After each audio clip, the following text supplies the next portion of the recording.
we all know, education is a vital key to developing societal development. I think that is the major reason why everyone of us are talking about education. Any society without proper education will know what it is. Firstly, I have to go straight telling you how strategic I will be by based on education. Most of the youth we have out there today are being called several names because of improper education. And our education system is actually having issues. We all know what happened to us recently. But to cut the long story short, I have a different policies and ideas towards education. And I wish I also promote the same thing in the National Assembly. The National Assembly, I've been working on it now, but what I want to do from my own constituency level is we are going to have what we call the educational development section of this constituency, which I will be the chair and will be handled by my team.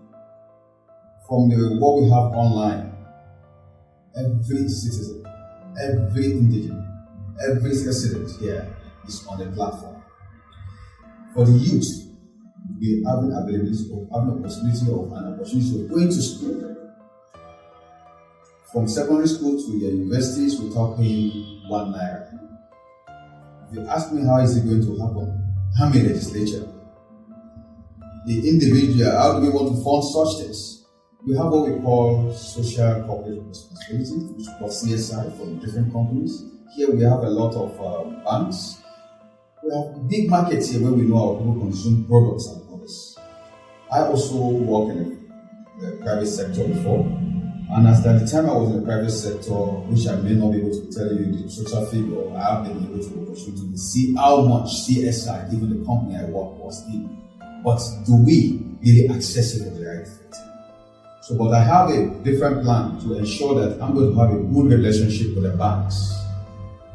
Be it Access Bank, I've been discussing with some principals discussing about the products of education that will work alongside with me. In that product, we call Educational Development Fund.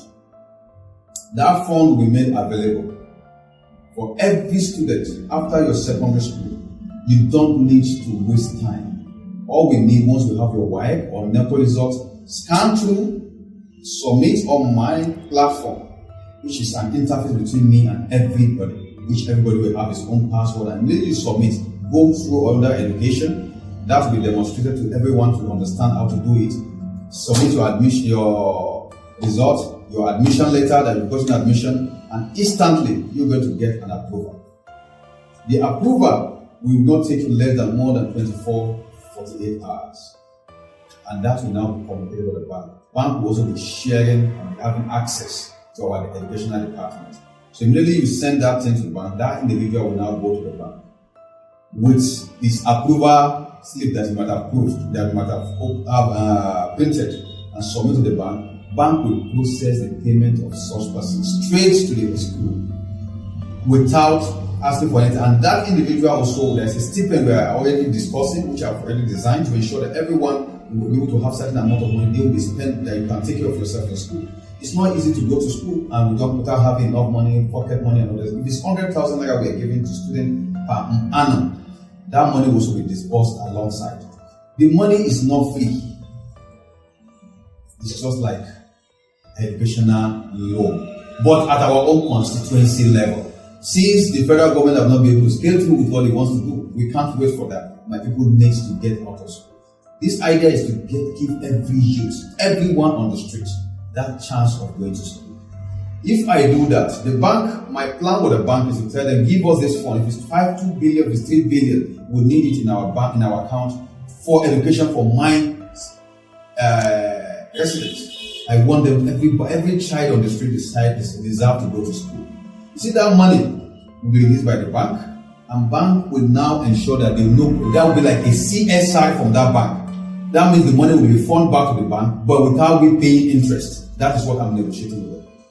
So, students will be going to school. I will now be working around the clock, seeking for CSI from companies to support the educational fund. If we are, let's say in a year, we've been able to spend like 500 million from that money. What will be my own duty is to see how do we get support from the CSI, from different companies, from everywhere. We now refill back that money to the bank account So that money will always be available to ensure that child education is not taken for child's play. And with my international connections, I'm working seriously to see how, which I've already put a template down to the United Nations, to UN, and trying to see how we can help the child education, especially the basic education. And I'm assuring you that as I'm speaking with you, I already got a strong backing to tell you that teachers in Chanchaga, students in Chanchaga will not sit on the floor again. Teachers in Chanchaga will not only rely on what government gives to them. We're going to get international intervention because in lack of proper education is the case of what we found today. Teachers are not well paid. How will they concentrate in teaching students? So there's a welfare package for our teachers and the students to give them a conducive environment and ensure that all the dilapidated structures, we see how we bring intervention through my own pet project and the NGO. We're going to be funding that with international intervention.